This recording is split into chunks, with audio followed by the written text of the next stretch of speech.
सोचो, अगर आपको मौका मिले कि आप समय के पीछे जाकर बिल्कुल वो पल देख सको जब डायनासोर्स की दुनिया अपने आखिरी कदम चल रही थी, तो कैसा लगता। 6 करोड़ साल पहले धरती पर एक ऐसा दिन आया था जिसके बारे में सोचकर भी इंसान का दिल कांप उठता है। एक दिन, एक पल, और पूरी दुनिया हमेशा के लिए बदल गई। हम आज उसी पल की कहानी दोबारा जीने वाले हैं। डायनासोर्स, धरती के सबसे शक्तिशाली प्राणी, लगभग 16 करोड़ साल तक इन्होंने इस प्लेनेट पर राज किया। उनके कदम से जमीन हिलती थी, उनकी दहड़ से पूरा जंगल गूंज उठता था और उनके सामने कोई प्राणी टिक नहीं सकता था। पर फिर आया एक ऐसा दिन जिसने उन्हें इतिहास का हिस्सा बना दिया और इस प्लेनेट पर एक नए युग की शुरुआत की। लेकिन सबसे पहले चलिए उस दुनिया में चलते हैं। मेक्सिको के चिकसुलूब रीजन के आसमान में उस वक्त सब कुछ नॉर्मल लग रहा था। आसमान हल्का सा नीला, हवा गर्म, पेड़ पौधे हिले और डायनासोर्स अपने रोज के काम में लगे हुए थे।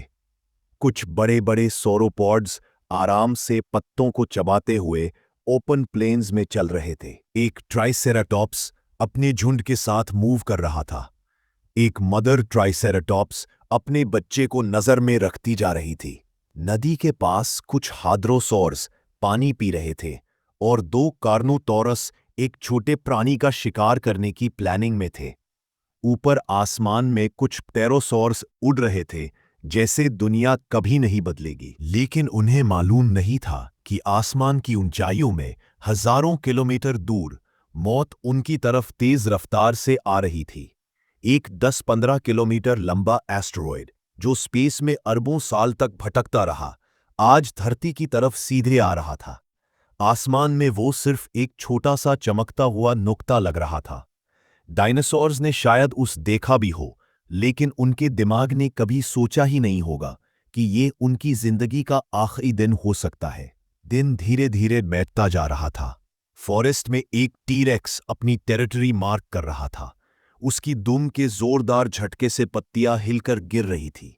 उसके सामने कोई प्राणी जुंग में हिल भी जाए तो हवा में उसके पांव की धड़कन महसूस हो जाती। यह प्लेनेट उसका घर था, उसका जुंग, उसका शिकार, उसका राज। लेकिन आसमान में एक अजीब सा चमक बढ़ रही थी। एक वक्त आया जब एस्टेरॉयड धरती के इतना करीब आ गया कि उसकी रोशनी ने आसमान को चमका दिया। विकेड ऑरेंज ग्लो बढ़ता जा रहा था। एयर में प्रेशर बढ़ने लगा, हवा में एक अजीब सी गर्मी फैलने लगी। और फिर पल, बस एक पल, और वो पल था जिसमें धरती का सबसे बड़ा, सबसे खतरनाक, सबसे डिस्ट्रक्टिव इंपैक्ट हुआ। जब एस्टेरॉयड धरती से टकराया तो उसकी स्पीड लगभग 40,000 किलोमीटर पर आवर थी। टकराव का धमाका इतना ताकतवर था कि 10 बिलियन न्यूक्लियर बॉम्ब्स एक साथ फट जाए तब भी शायद उतना ब्लास्ट नहीं होता। धरती का हिस्सा लिटरली पिघलकर हवा में उड़ा, महासागर की तह तक हिला डाले, जैसे कोई हिमालय को उठाकर धरती में फेंक दे। इम्पैक्ट के तुरंत बाद हवा में आग का एक गड्ढा बन गया। जो कुछ भी वहां था, जंगल,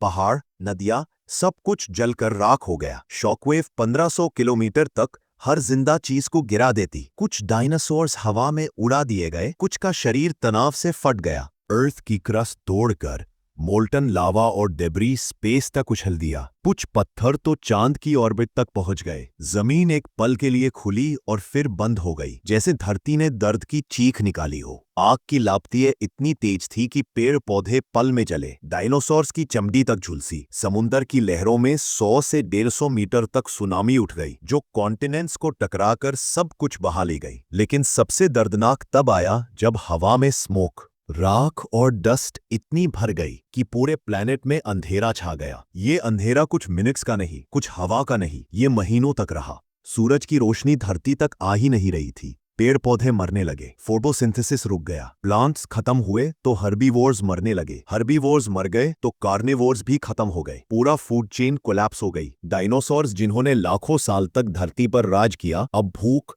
गर्मी, ठंड, अंधेरे और आग के बीच एक एक करके मरने लगे। इम्पैक्ट के बाद की दुनिया किसी नरक से कम नहीं थी।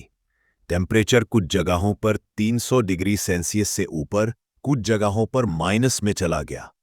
एटमॉस्फेयर टॉक्सिक हो गया था। हवा में जहरीली गैसें फैल चुकी थी। आसमान हमेशा काला, धरती हमेशा गर्म या हमेशा ठंडी। जंगल जो कभी हरा भरा था, अब बस जलते हुए लकड़ों के ढेर बन चुका था। एक बड़े से प्लेन में एक इंजर्ड ट्राइसेरेटॉप्स जमीन पर गिरा पड़ा था। उसके पास उसका बच्चा रो रहा था, लेकिन हवा में इतना सूत और राख था कि उससे कुछ दिख भी नहीं रहा था।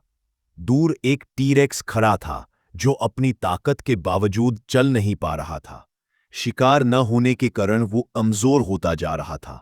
धरती के सबसे बड़े शिकारी का ये हाल शायद उसने खुद भी कभी सोचा नहीं होगा। दिन बीत रहे थे, अंधेरा फैलता जा रहा था।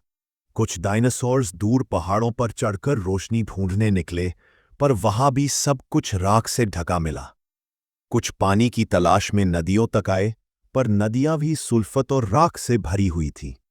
पानी पीना मतलब अंदर जहर लेना। ठंड बढ़ती गई। फूड चेन बिल्कुल टूट चुकी थी। हर्बिवोर्स के लिए कोई प्लांट नहीं था, कार्निवोर्स के लिए हर्बिवोर्स नहीं थे, और जो कुछ बचा था वो भी अंधेरे और एक्सट्रीम क्लाइमेट में मर रहा था। पर इस महाविनाश में भी एक छोटा सा चमत्कार छुपा था।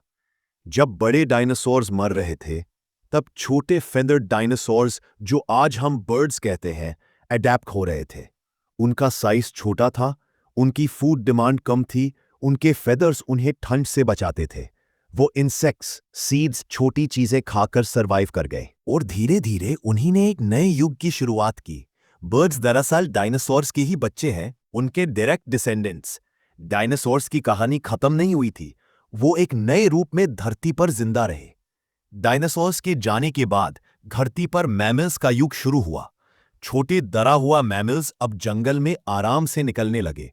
कोई प्रेडेटर नहीं था जो उन्हें शिकार करे। ये मैमल्स इवॉल्व होने लगे। उनका साइज बढ़ा, उनके दिमाग बढ़े, उनकी अडेप्टेबिलिटी बढ़ी। लाखों सालों के एवोल्यूशन के बाद इसी ट्रांसफॉर्मेशन ने ह्यूमंस को जन्म दिया। सोचो, अगर वो एस्टेरॉइड नहीं आता, अगर डायनासोर्स सरवाइव कर जाते, तो शायद हम एग्जिस्ट भी नहीं करते। शिकार, जंगल और धरती का राज आज भी उनका होता। एक पल के विनाश ने पूरी दुनिया की किस्मत बदल दी, लेकिन इसी विनाश ने एक नई शुरुआत को जन्म दिया। डायनासोर्स का अंत इंसान की शुरुआत बना। कभी कभी दुनिया को बदलने के लिए एक पल ही काफी होता है, और वो पल जिसे हम तबाही समझते हैं, वही एक नई उम्मीद की कहानी बन जाता है। ये तो सिर्फ एक कहानी थी। ऐसे हजारों राज अभी भी धरती के नीचे छुपे बैठे हैं। अगर आप उन सच्चाइयों को देखना चाहते हैं जो दुनिया से हमेशा छुपी रही, तो अभी सब्सक्राइब कर दीजिए। अगला वीडियो आपको हिलाकर रख देगा।